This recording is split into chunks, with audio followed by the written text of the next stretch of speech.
My girlfriend made a fake account just to test whether I was loyal or not.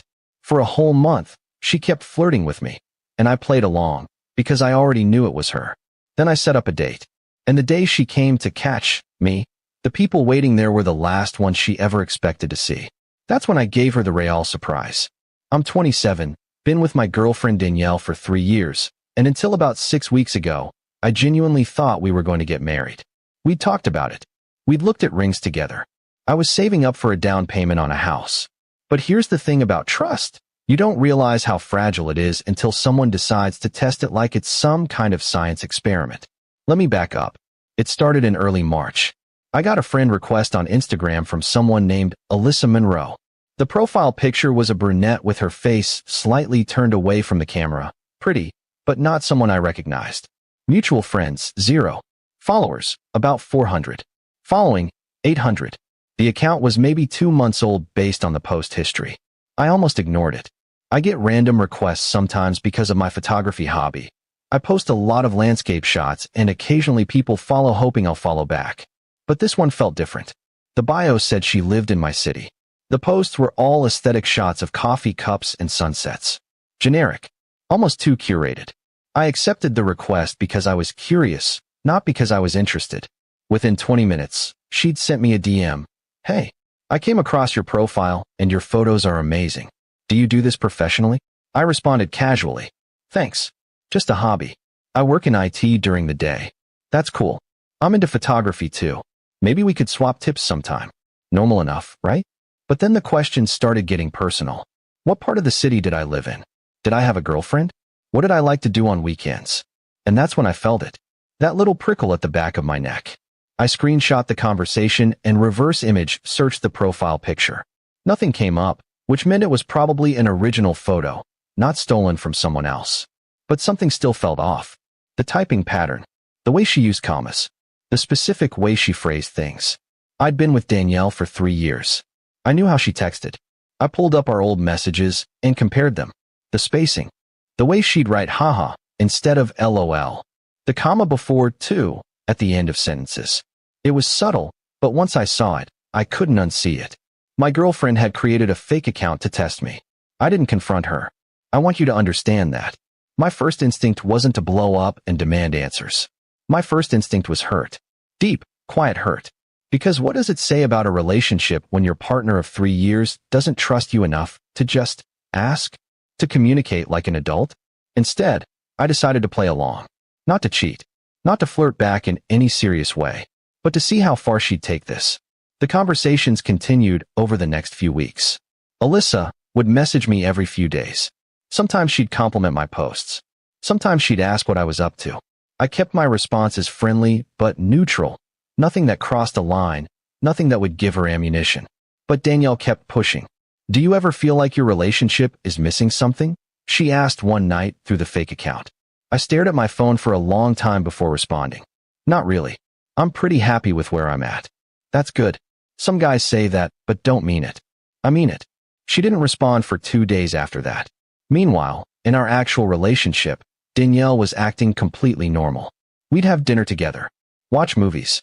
She'd kiss me goodnight and tell me she loved me. And the whole time, I knew she was going home and logging into a fake Instagram account to try to catch me doing something wrong. The cognitive dissonance was exhausting. Around week 3, Alyssa started getting more aggressive. I know this is forward, but I think you're really attractive. Would you ever want to grab coffee sometime? Just as friends, obviously. This was it. The trap. I thought about it for 2 days. And then I made a decision. I was going to set up the date. Update 1 before you judge me. Let me explain my reasoning. I wasn't planning to actually go on a date with Alyssa. I was planning to expose the entire thing in a way Danielle wouldn't forget. Because at this point, I was angry. Not just hurt anymore, genuinely angry. She'd spent a month trying to manipulate me into proving I was untrustworthy. And the more I thought about it, the more I realized this wasn't the first time she'd done something like this. There was the time she went through my phone while I was in the shower. She claimed she was just looking for a recipe I'd sent her, but I noticed my message threads had been opened. There was the time she asked me to describe my female coworker in detail and got visibly upset when I said she was nice.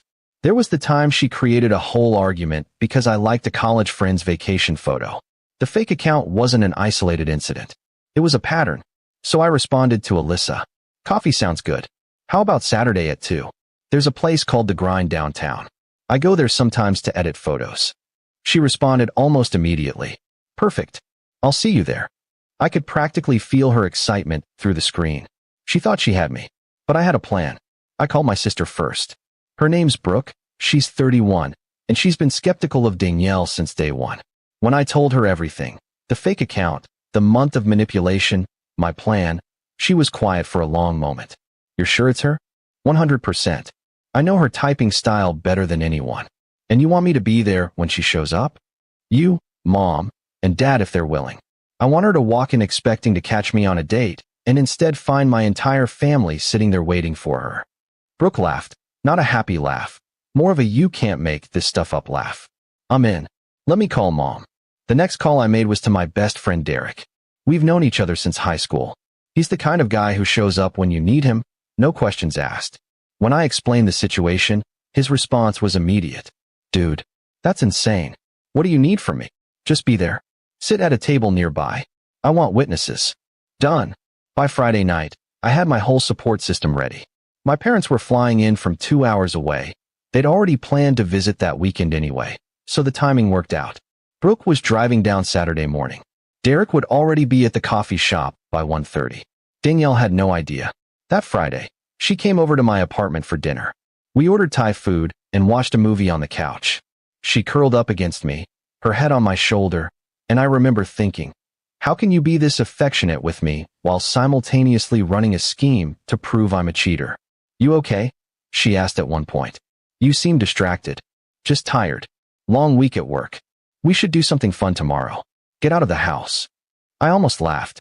Actually, I have some errands to run in the afternoon. Photography stuff? Oh, okay. She didn't push it. Probably because she already knew exactly where I'd be. That night, after she left, I lay in bed staring at the ceiling. 3 years. We'd been together for 3 years. And it was going to end in a coffee shop with my family watching. Update 2 Saturday came faster than I expected. I got to the grind at 1:45. Derek was already there, sitting in a corner booth with his laptop open, pretending to work. He gave me a subtle nod when I walked in. My parents arrived at 1:50. Mom hugged me tight, and I could see the concern in her eyes. Are you sure about this, honey? She whispered. I'm sure. Dad just clapped me on the shoulder. Whatever happens, we're here. Brooke showed up at 1:55. She sat down next to Mom and pulled out her phone, presumably to document whatever was about to happen. I took a seat at a table near the window, visible from the entrance, impossible to miss. I ordered a black coffee and waited. At 2:07, Danielle walked in. She was wearing jeans and a green sweater I'd bought her for Christmas. Her hair was down, the way she usually wore it on weekends. She looked confident. Ready. She scanned the room, spotted me at the table, and I watched her face cycle through about 5 different emotions in the span of 2 seconds. Confusion, recognition, realization, panic. Then she saw my family. My mom gave her a little wave. Danielle froze. I stood up and walked over to her.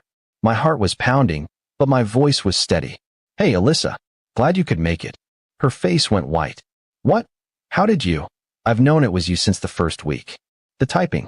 The way you phrase things. You're not as subtle as you think. She opened her mouth, closed it, opened it again. I wanted to make sure. Make sure of what, Danielle? That I wouldn't cheat on you? After 3 years. You don't understand. My ex, I'm not your ex.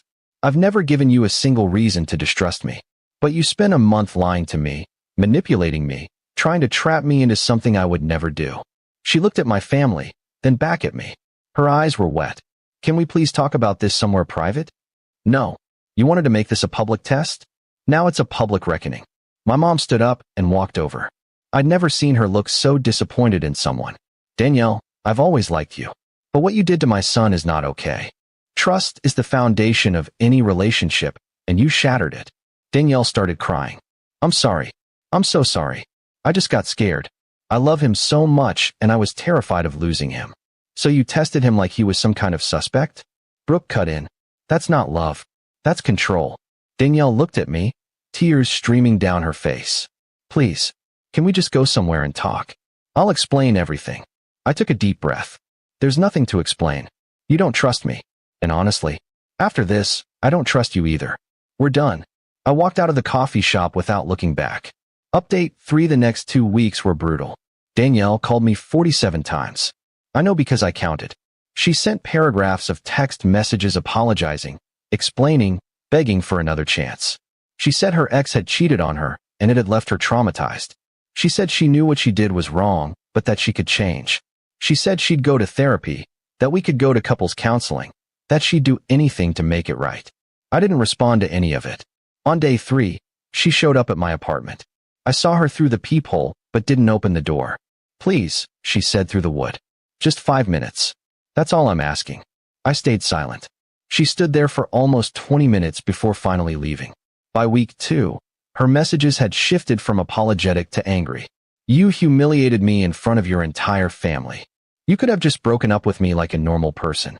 I was trying to protect our relationship, and you turned it into some kind of public execution. I finally responded once, just to make things clear. You set the trap. I just showed up. The only person who humiliated you was yourself. She didn't reply after that. Final update: it's been about 2 months now since the coffee shop incident. Danielle and I are completely no contact. I blocked her on everything after her messages turned hostile.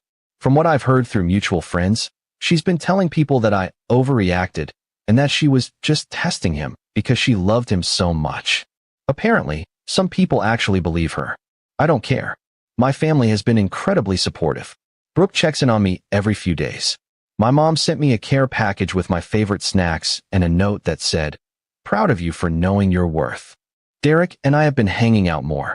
Last weekend, we went hiking and I didn't think about Danielle once the entire day. I'm not dating anyone right now. I'm not ready. 3 years is a long time to invest in someone, and finding out they never really trusted you leaves a mark. But I'm working on myself, going to therapy, processing everything. The thing that sticks with me most isn't the fake account or the manipulation. It's the fact that she looked me in the eyes every single day for a month, told me she loved me, kissed me, held my hand, while simultaneously running a scheme to prove I was a bad person.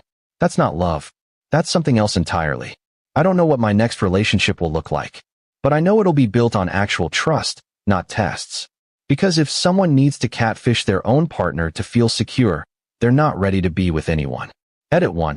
A lot of people are asking if I feel guilty for publicly humiliating her. No. She chose to conduct a public test. She walked into that coffee shop expecting to catch me in the act. The only reason it was humiliating was because her plan backfired. Edit 2. For those asking about the logistics, yes, Alyssa is still in my DMs. I haven't deleted the messages because honestly, they're evidence of how calculated the whole thing was. Maybe I'll delete them eventually. Not yet. Edit 3. Someone asked what my parents said afterward. My dad told me, "Son, you handled that with more grace than I would have." My mom just hugged me and said, "You deserve someone who trusts you." That meant more than any apology Danielle could have given.